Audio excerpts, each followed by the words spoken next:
Hey guys, Sergito here again with another gaming video. This time around I want to kind of talk about fun, fast, friendly games. Not so much role-playing games, even though we all know that I am a role-playing game fanatic. As I've mentioned maybe in previous videos, or if you know me online, you know I've mentioned it before, there is a new gaming store that opened near me. It's probably within maybe 6 to 10 minutes of my house, not very far away at all. And since I've been there, I've had a great opportunity to play tons of games. Board games, card games, dice games, role-playing games. I've even played some HeroClix miniature stuff. I've played tons of different games in the time that I've had a chance to hang out there. And since then, I've actually purchased several games here. And it's come to my realization that it's come to me rather in a realization that some of these games that are fast and fun and friendly, while they may not be role-playing games, they can be perfect for a role-playing group. They're generally, in a way, oriented toward geeks and gamers in some ways.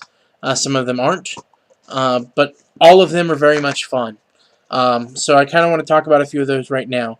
The first one I want to talk about is Zombie Dice. It's from Steve Jackson Games. I've got it right here in front of me. Zombie Dice. Let's go ahead and show you that. It's $13.13 because, you know, Steve Jackson has a good sense of humor. And it's your local retailer. They don't just have it at game stores, they have it other places as well. When you first buy it, you'll see the tube here, as well as 3 dice situated on top in a blister pack. It'll look like that with these on top like this, you know. But what the game is it's 13 different dice.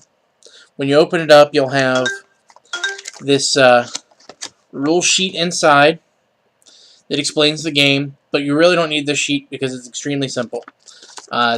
If you've played Farkle, Bunko, or anything like that, you'll understand how to play this game. The way it works is, again, you have the dice. You'll have a red die, or 3 red dice, 4 of the yellow dice, and 6 green dice. Now, the color of the dice does make a difference. On the dice, you'll see that there is brains, shotgun blasts, and footprints. Now, what it means is you are a zombie. You playing the game are a zombie. When you roll brains, that means you caught your victim and you're now feasting upon their brains and enjoying a lovely meal. And if you roll shotgun blasts, that means that your victim has succeeded in getting away from you by damaging you. They've shot you with a shotgun or stabbed you or whatever it happens to be. If you roll footprints, that means that your victim did nothing to you, but they're running away. So, what you do, you put all the dice in the cup, and I apologize for the noise. You shake the cup up. You reach into the cup, and you grab out 3 dice, like this. You roll the 3 dice. I just rolled 2 footprints and a shotgun blast. All shotgun blasts and brains you set to the side.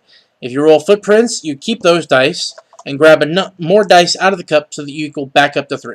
And you roll again. And then you keep doing that. Once you hit 3 shotgun blasts, your turn is over, and none of the brains that you've collected for that turn get to count.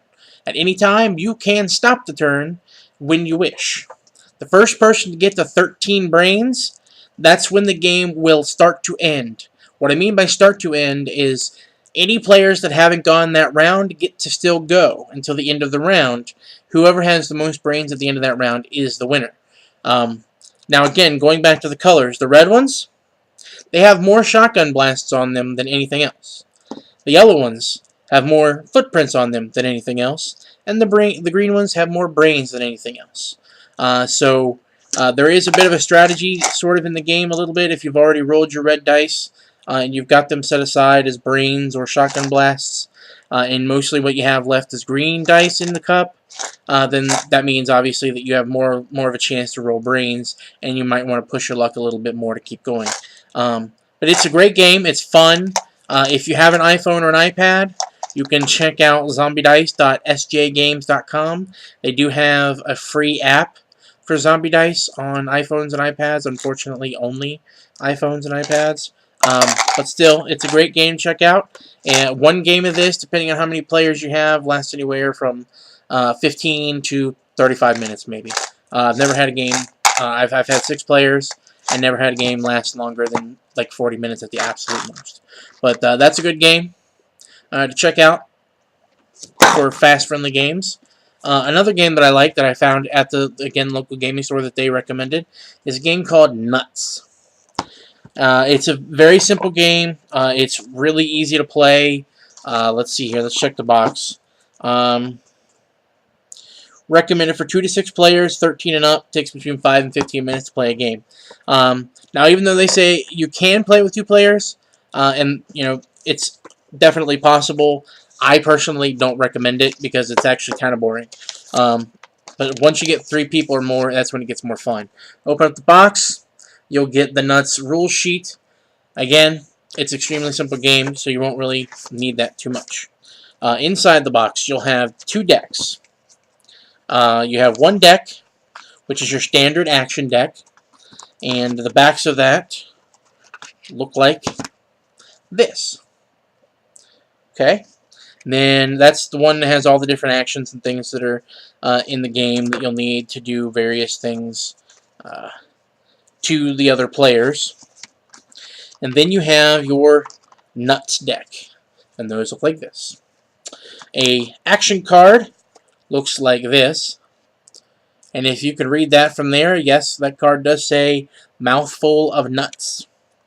That's part of the fun and the wonderful play with this game. The nuts cards are literally nuts. It's like beech nut, and you'll have an acorn and peanuts are in here, and chocolate nuts, things like that. So different kinds of nuts. But the object is to use your action cards, because each round people will get nuts in front of them as part of the gameplay, and your object is to use the nuts cards, or the action cards, to steal each other's nuts, so that you'll end up getting with, I believe it's 15 nuts in front of you, and the first person who gets 15 will win. But the best part about this game is if you're playing with a bunch of like-minded, gutter-brained people like myself, it's hilarious because you have cards like this one, touching your nuts. Then, you know, the one I mentioned before, the mouthful of nuts. And then we've got who's got the biggest nuts. What else do we have in here? We have racking your nuts. Oh, there's things in here like defending cards, because you can defend against when people are. Here we go. Grab your nuts with both hands. What else we got here? Touching your nuts, poking your nuts, smacking your nuts, master grab. What else we got here? Nudging your nuts. Nobody touches the nuts. Now, there's a bunch of different keep your nuts safe, protect your nuts. One good nut deserves another. Swift kick in the nuts. It's tough to lose in nuts, light of nuts, etc., etc., etc. So it's a very quick game. It's easy for kids of a bunch of different ages. I know on here it does recommend ages 13 and up, but I've seen a kid as young as 8 years old in the store playing this game, and he got it pretty easily and pretty quickly. So that's a nice one. Again, only takes about a half hour. So, especially both of these, and actually the one I'm getting ready to mention, all together, if you play these maybe while you're waiting for some people to show up to your game, so, you know, if you're looking at something like that, that's a great idea. Or maybe, you know, you finish your session for the night, but the time you allotted for the session is not over, and you don't really want to go home. People are still wanting to just screw around and play some games and stuff.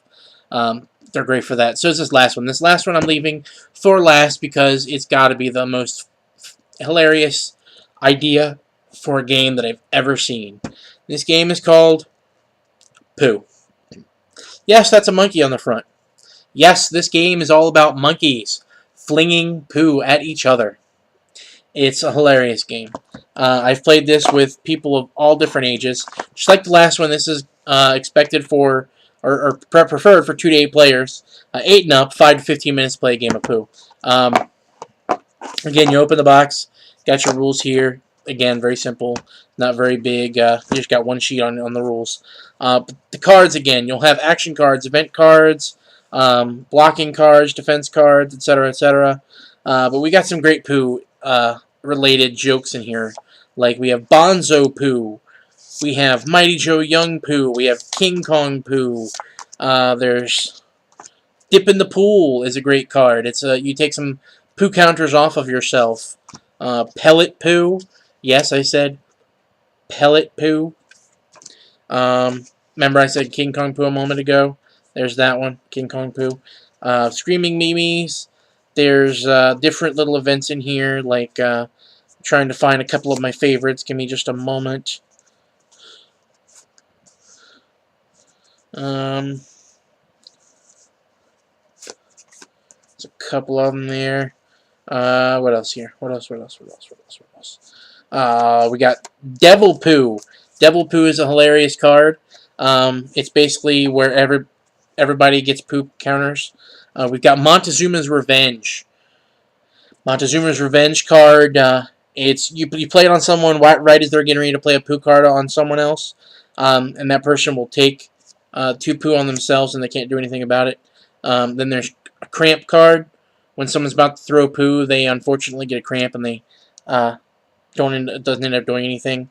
Then we've got Not in the Face. Is a defense card. You can stop Pooh from getting flung at you. That's a good card. That's pretty funny. Here's another one called the Sprinkler System.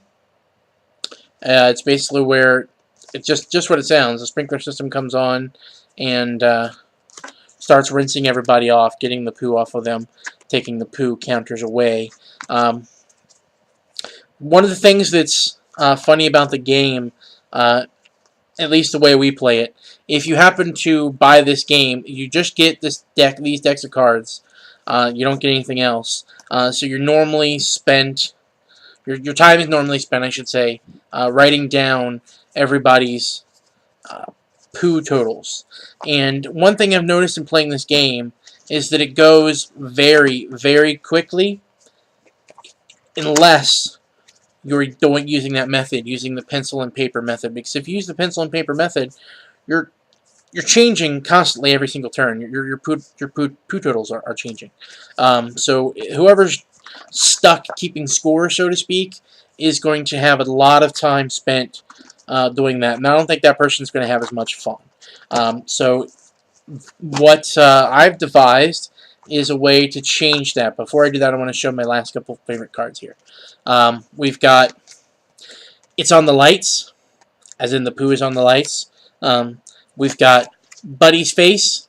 Sounds exactly what it is. When someone throws Pooh at you, you grab somebody next to you and they take the Pooh in the face instead of you.